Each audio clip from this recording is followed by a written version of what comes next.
former CDC director is 100% behind the lab leak theory for COVID-19. The origins of COVID-19 have been a hot topic for discussion lately, and now former CDC director Robert Redfield is weighing in. Redfield sat down with Mark Siegel, a Fox News medical expert, to express his opinion that a lab leak was the most likely explanation for the recent pandemic.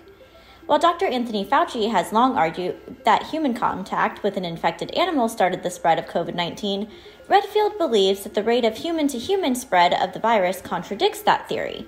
Here's a short explanation of what he shared with Fox News. I just want to be very clear about this.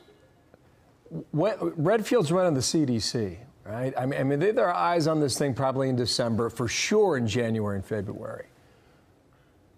When did he start thinking about the virology lab in Wuhan?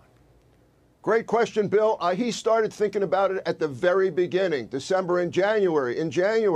And then he started accumulating evidence through State Department and the National Security Council that verified this suspicion he had. But he told me that the task force was not focused on that. They were focused on what was going on here in the United States. So his voice was drowned out, Bill.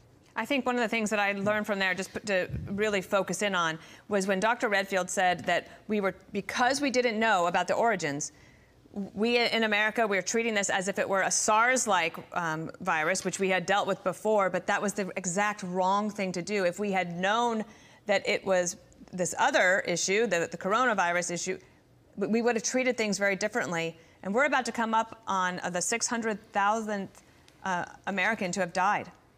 And you think back to that, and that seems to me like that's why you need to know how these things get started. That's why China should have cooperated in the first place.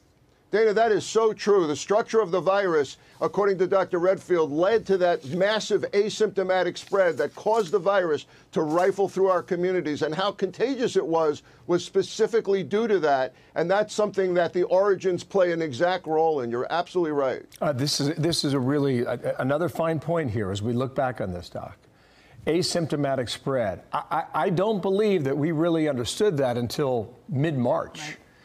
Because here in New York, we were living our lives, and Madison Square Garden had, I think, 10 different events over a span of 7 to 9 days. And the Wall Street Journal did a great analysis of the hundreds of thousands of people that would cycle through Madison Square Garden for a hockey game or an NBA game or a college basketball game.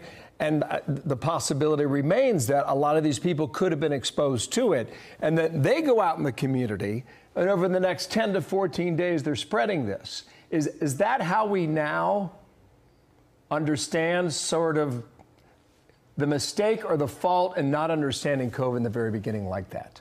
Completely right, Bill. Very well described. Listen, Redfield knew before almost anyone else he had the high-level clearance, and he told me he wishes he had done a Manhattan Project of testing, not just a vaccine, once he knew that the asymptomatic spread was so prominent. Okay, one last thing. The lab leak theory, he subscribes to it based on the World Health Organization's report 3 months ago in March. Does he think the leak was accidental or done with intent?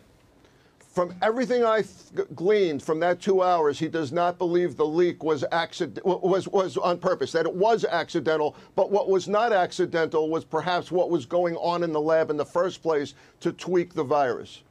Wow. A lot of revelations there, Doctor. Good work. Excellent work. Thank you so much.